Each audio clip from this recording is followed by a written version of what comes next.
수강생 여러분, 안녕하세요. 지난 시간은 식민지기 초등교육의 확대 배경을 교육 수요, 공급 및 재정의 측면에서 살펴봤습니다. 이번 시간은 해방 이후 한국의 초등교육이 어떻게 보편적으로 확대되었는지 살펴보겠습니다. 해방 후 미군정기에 초등교육은 전례 없는 양적 팽창을 경험합니다. 초등교육을 의무교육으로 만들기 위한 계획이 수립됩니다. 만 6세 아동들은 국민학교에 전원 수용하고 만 7세부터 11세까지의 미취학 아동도 희망자들을 모두 수용하겠다는 방침이 정해졌습니다. 또한 교원 수를 빠르게 늘리기 위해 임시교원 양성소가 설치되고 중학교 졸업자를 대상으로 한 속성과도 운영됩니다. 기존 일본인 학교들은 한국인 학교로 전환되었고 교실 증축 및 2부제 수업 실시도 이루어집니다. 1963년 문교 통계 요람에 따르면 1945년 8.15 해방 당시 국민학교 수는 2,884개였고 교원은 19,729명, 학생은 약 136만 6천여 명이었습니다. 1948년 정부 수립 시점이 되면 국민학교는 3,443개로 늘어납니다. 교원 수는 38,600여 명으로 2배 가까이 증가했습니다. 학생 수도 242만 6천여 명으로 100만 명 넘게 늘어났습니다. 취학률의 장기 추이를 살펴보면 초등학교 확대 과정을 이해하는 데에 도움이 됩니다. 이전 강의에서 말씀드렸던 것처럼 식민지기에는 인구 자료가 부족합니다.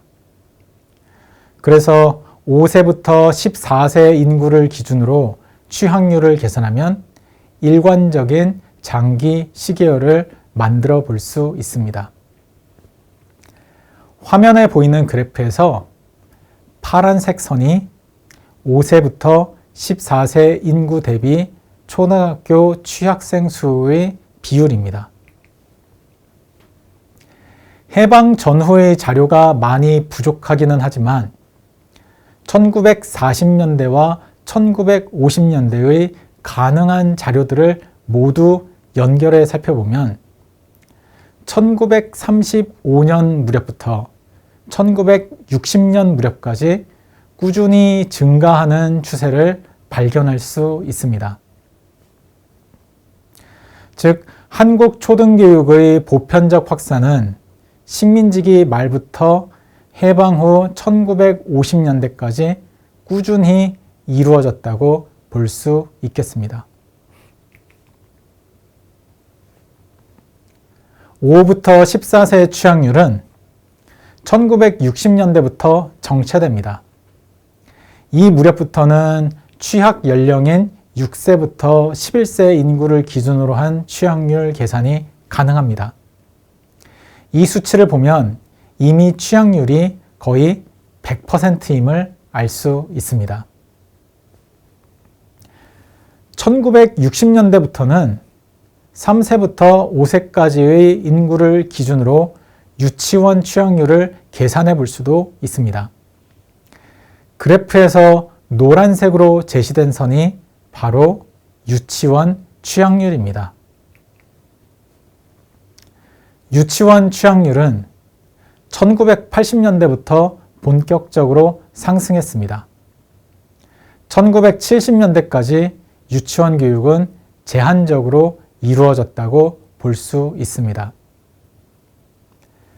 식민지기의 초등교육 확대는 주로 남학생 위주로 이루어졌습니다.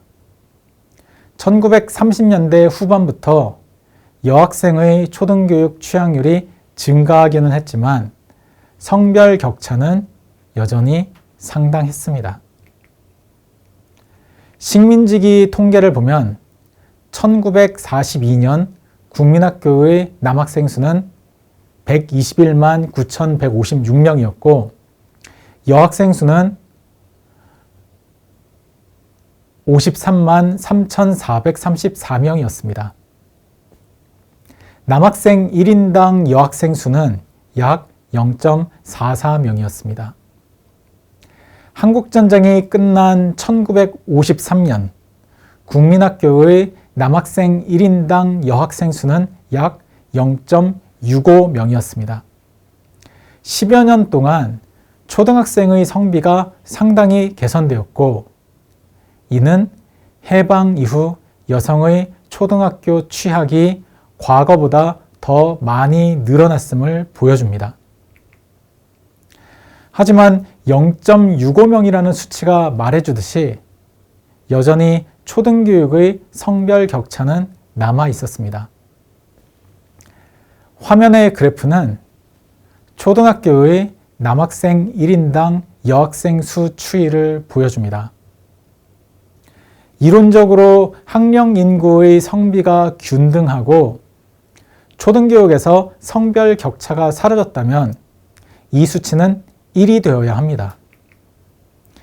실제로는 학령 인구 중 남학생의 비율이 다소 높았습니다. 6세부터 11세까지의 인구 중 남학생 1인당 여학생 비율은 낮을 때에는 약 0.87, 높을 때에는 약 0.93의 수준에서 변동해 왔습니다. 그래서 남학생 1인당 여학생 수가 0.9를 넘어서는 1970년 무렵부터 초등교육의 성별 격차가 사라졌다고 볼 수 있습니다.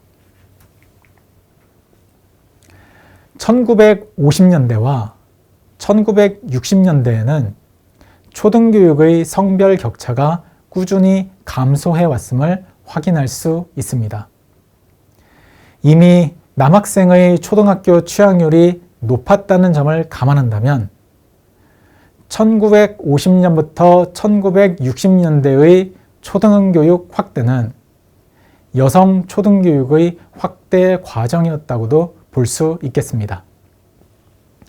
그래프에서 1990년대 중반 이후 남학생 1인당 여학생 수가 감소하는 현상은 초등교육과는 무관하고 당시 취학연령 인구의 성비 변화를 반영한 것입니다. 초등교육의 확대는 학교와 교원 공급의 증대가 뒷받침되지 않고서는 이루어지기가 어려웠습니다. 자료가 충분하지 않아 1950년대까지의 학교 설립 및 교원 규모 증대 추이는 파악하기 쉽지 않습니다. 하지만 앞서 말씀드렸던 것처럼 해방 이후로 학교 수와 교원 수가 대폭 증가하였고 이러한 추세는 이후에도 계속되었던 것으로 생각됩니다. 1960년대부터 초등교육은 보편화되었지만 학교와 교원 공급의 증대는 계속되었습니다. 학령 인구가 증가했을 뿐 아니라 학교 교육의 여건을 개선할 필요도 있었기 때문이었습니다. 화면의 그래프를 보면 1960년부터 1990년대까지 학령 인구 대비 초등학교 수와 초등교원의 수가 꾸준히 증가했다는 사실을 확인할 수 있습니다. 한국의 학령 인구가 정점에 이르렀던 시기는 1980년 전후입니다. 2000년대부터는 학령 인구가 빠르게 감소하였습니다.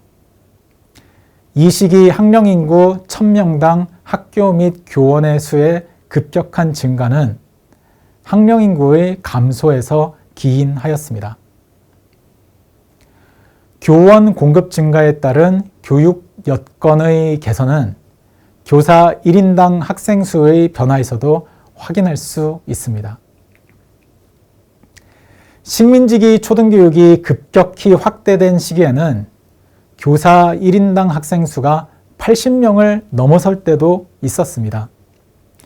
그러나 해방 직후 70명 이상이었던 교사 1인당 학생 수는 이후 꾸준히 감소했습니다.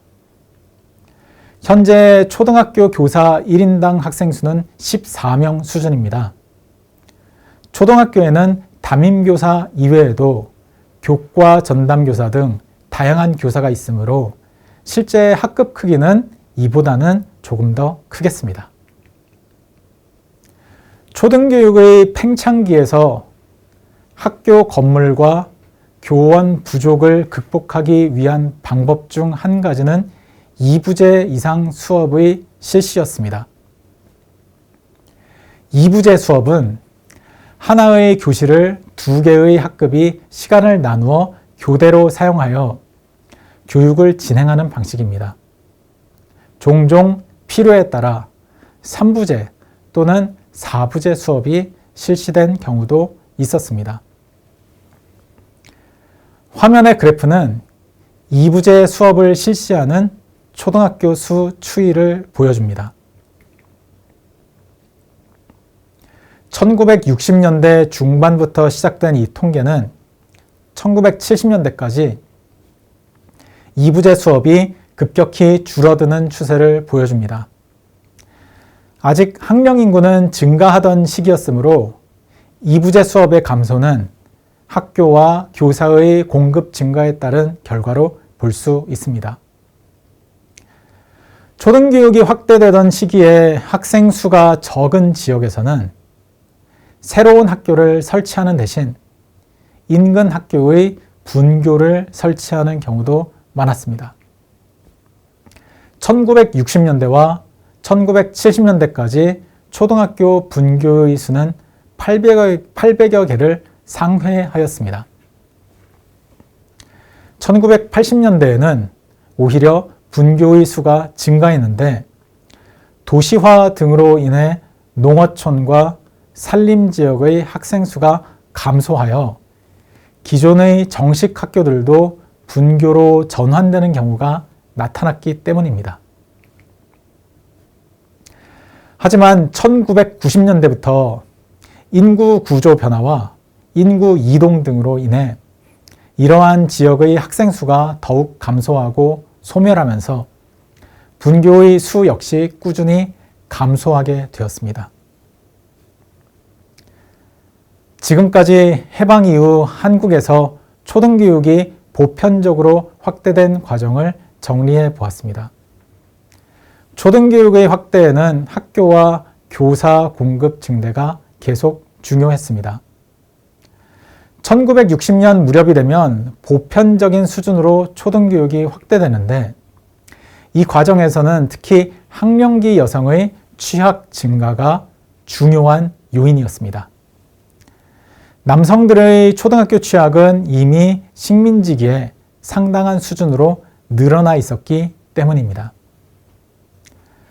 취학률이 충분히 상승한 이후에도 학령 인구 대비 초등학교와 초등교원 수는 계속 증가했습니다. 정부의 초등교육에 대한 투자가 계속되었음을 의미합니다. 지속적인 투자 속에서 교사 1인당 학생 수가 꾸준히 줄어드는 등 교육 여건이 상당히 개선되었습니다. 다음 시간에는 한국의 초등교육이 어떠한 특징들을 가지고 있는지 그리고 그 성과는 어떠했는지 살펴보도록 하겠습니다. 감사합니다.